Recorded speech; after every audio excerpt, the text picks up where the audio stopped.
আসসালামু আলাইকুম ওয়া রাহমাতুল্লাহি ওয়া বারাকাতুহু। দূরে ও কাছের দেশ ও প্রবাসে যারা দেখছেন সবাইকে মোবারকবাদ, ধন্যবাদ জানাচ্ছি। সম্মানিত সুধী, অত্যন্ত গুরুত্বপূর্ণ একটি বিষয় নিয়ে আমরা উপস্থিত হলাম। ইসলামের 5টি স্তম্ভ রয়েছে, যে সম্পর্কে রাসূল পাক সাল্লাল্লাহু আলাইহি সাল্লাম হাদিসে পাকের মধ্যে ঘোষণা করেন, বুনিয়াল ইসলামু আলা খামসিন। ইসলাম 5টি স্তম্ভের উপর প্রতিষ্ঠিত, 5টি পিলারের উপর প্রতিষ্ঠিত। তার মধ্যে গুরুত্বপূর্ণ একটি স্তম্ভের নাম হলো যাকাত। যে যাকাত সম্পর্কে আল্লাহ রাব্বুল আলামিন কোরআনুল কারীমের 32 জায়গার মধ্যে আল্লাহ রাব্বুল আলামিন তাকিদ দিয়ে বলেন, আকিমুস সালাতা ওয়া আতুজ যাকাত। সেই যাকাতের একটি অর্থ হলো আন-নুম্মু, অর্থাৎ বৃদ্ধি পাওয়া। কোনো মানুষ যখন তার সম্পদের যাকাত আদায় করে দিবে, আল্লাহ রাব্বুল আলামিন তার অবশিষ্ট সম্পদগুলোকে বৃদ্ধি করে দিবে। যাকাতের দ্বিতীয় নাম্বার অর্থ হলো আল বারকাতুন। কোনো মানুষ যখন যাকাত আদায় করবে, অবশিষ্ট সম্পদে আল্লাহ রাব্বুল আলামিন অনেক অনেক গুণে বরকত দান করে দিবেন। যাকাতের আরেকটি অর্থ তহরাতুন। একজন মানুষ যখন তার সম্পদের যাকাত আদায় করে দিবেন, তখন আল্লাহ রাব্বুল আলামিন তার অবশিষ্ট সম্পদগুলোকে পবিত্র করে দিবেন। তাহলে সম্মানিত সুধী, সেই যাকাত যদি আমরা আদায় করি, আমাদের সম্পদ পবিত্র হয়ে যাবে। সেই যাকাত যদি আমরা আদায় করি, আমাদের সম্পদের মধ্যে আল্লাহ রাব্বুল আলামিন বরকত দান করবেন। আসুন সেই যাকাতের কাদের উপর ফরজ, যাকাত কারা দিবেন? সবার উপর তো যাকাত ফরজ নয়। যাকাত ফরজ হওয়ার জন্য কিছু নিয়ম কানুন শর্ত শরাইত রয়েছে। সেই যাকাত ফরজ হওয়ার জন্য আল্লাহ রাব্বুল আলামিনের পক্ষ থেকে, রাসূল পাক সাল্লাল্লাহু আলাইহি সাল্লামের পক্ষ থেকে সুন্দর সমাধান দিয়ে দিয়েছেন। যাকাত ওই ব্যক্তির উপর ফরজ যে ব্যক্তি সাহেবে নিসাব, অর্থাৎ যার কাছে নিসাব পরিমাণ সম্পদ রয়েছে।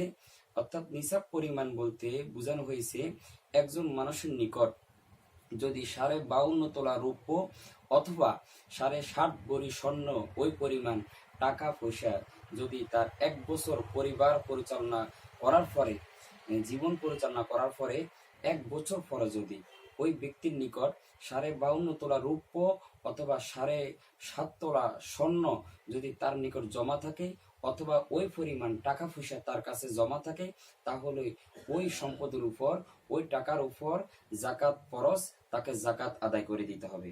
সম্মানিত সুধী, তাহলে যাকাত ফরজ হতে হলে, যাকাত আদায় করতে হলে নিসাব পরিমাণ সম্পদের মালিক হতে হবে। আর নিসাব হলো 52.5 তোলা রৌপ্য, 7.5 ভরি স্বর্ণ, যার কাছে সারা বছর ফ্যামিলি পরিচালনা করার পরে যার কাছে জমা থাকবে, তার উপরে যাকাত ফরজ। তাহলে আমরা জেনে নিলাম কার উপর যাকাত ফরজ। সম্মানিত সুধী, দ্বিতীয় নাম্বার যেটা আমাদেরকে জানতে হবে, সব সম্পদের উপর যাকাত ফরজ নয়। কোন কোন সম্পদের উপর যাকাত ফরজ, আমরা সেটা জেনে নিতে হবে। প্রথমত, স্বর্ণ এবং রৌপ্যর উপর যাকাত ফরজ। দ্বিতীয় নাম্বার, নগদ অর্থের উপর যাকাত ফরজ। তৃতীয় নাম্বার, ব্যবসায়িক সম্পদ, ব্যবসায়িক মালের উপর যাকাত ফরজ। চতুর্থ নাম্বার, গবাদি পশুর উপর যাকাত ফরজ। এই 4 প্রকার জিনিসের উপর যাকাত ফরজ। কোনো ব্যক্তির নিকট যদি নিসাব পরিমাণ টাকা, অর্থাৎ 7.5 ভরি পরিমাণ স্বর্ণের টাকা যদি তার কাছে বছর শেষে জমা থাকে, তাহলে ওই ব্যক্তির উপর যাকাত ফরজ। ঠিক তেমনি ভাবে 4 প্রকার জিনিসের যাকাত তাকে আদায় করে দিতে হবে। সম্মানিত সুধী, তাহলে কোন কোন বিষয়ের উপর যাকাত দিতে হবে সেটাও আমরা জেনে নিলাম। এবার সর্বশেষ আমরা যেটা জানবো সেটা হলো, যাকাত কারা খেতে পারবে, এই যাকাত আমরা কাদেরকে দিব, সে সম্পর্কে আল্লাহ রাব্বুল আলামিন কোরআনুল কারীমের সূরাত তাওবার 60 নম্বর আয়াতের মধ্যে আল্লাহ রাব্বুল আলামিন বলে দিচ্ছেন কারা কারা যাকাত খেতে পারবে। যাকাত সবাই খেতে পারবে না। যাকাত খাওয়ার জন্য নির্ধারিত ব্যক্তি আছে, নির্ধারিত খাত আছে, আর সেই যাকাতের খাত হলো 8টি। সেই সম্পর্কে আল্লাহ রাব্বুল আলামিন কোরআনে বলে দিচ্ছেন, ইন্নামাস সাদাকাতু লিল ফুকারা, যে নিশ্চয় সদকা কারা খেতে পারবে, কারা গ্রহণ করতে পারবে, আল্লাহ রাব্বুল আলামিন সেটা বলে দিচ্ছেন। 1 নাম্বার লিল ফুকারা, যারা ফকির হবেন তারাই এই সদকা খেতে পারবে, যাকাত খেতে পারবে। দ্বিতীয় নাম্বার আল মাসাকিন, যারা মিসকিন তারা যাকাত গ্রহণ করতে পারবে। তৃতীয় নাম্বার আমিলিন, যারা যাকাত কালেকশন করবে তারা এই যাকাত, যারা যাকাত উসুল করবে তারা যাকাত গ্রহণ করতে পারবে। তারপর চতুর্থ নাম্বার মুআল্লাফাতুল কুলুব, অর্থাৎ কোন বিধর্মীকে ইসলামের প্রতি আকৃষ্ট করার জন্য ওই ব্যক্তির পিছনে টাকা, যাকাতের সম্পদ ব্যয় করা যাবে। এরপর রেকাব, রেকাব মানে যিনি ঋণগ্রস্ত ব্যক্তিকে দাস মুক্ত করার জন্য, অর্থাৎ দাসকে স্বাধীন করার জন্য ওই দাসকে যাকাতের অর্থ ব্যয় করা যাবে।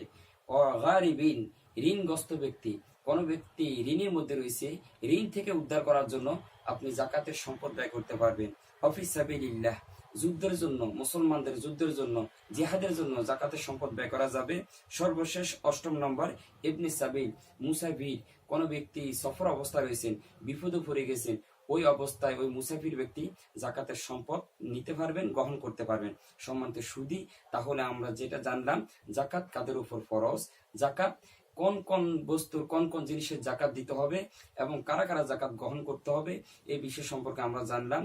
আপনাদেরকে গুরুত্বপূর্ণ যেটা আমরা বলবো সর্বশেষ, এই জাকাত যারা আদায় করবে তাদের জন্য শুভ সংবাদ রয়েছে, আর যারা জাকাত আদায় করবে না তাদের জন্য কঠিন শাস্তির কথা আল্লাহ রাব্বুল আলামিন কোরআনুল কারিমে এবং হাদিস শরীফের মধ্যে মারাত্মকভাবে আল্লাহ রাব্বুল আলামিন সেটা ঘোষণা করেছেন। তাই সম্মানিত সুধী, আসুন আমরা আমাদের সম্পদকে কিয়াস না করে, অনুমান না করে, হিসাব করে পুঙ্খানুপুঙ্খানু আমরা আমাদের জাকাতকে আদায় করে আমাদের অবশিষ্ট সম্পদগুলো আমরা পবিত্রতা অর্জন করার চেষ্টা করি এবং আল্লাহর হুকুম আমরা পালন করি।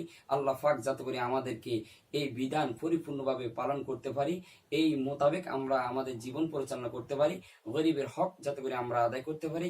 আল্লাহ পাক আমাদেরকে তৌফিক দান করুক। ওয়া মা আলাইনা ইল্লাল বালাগ।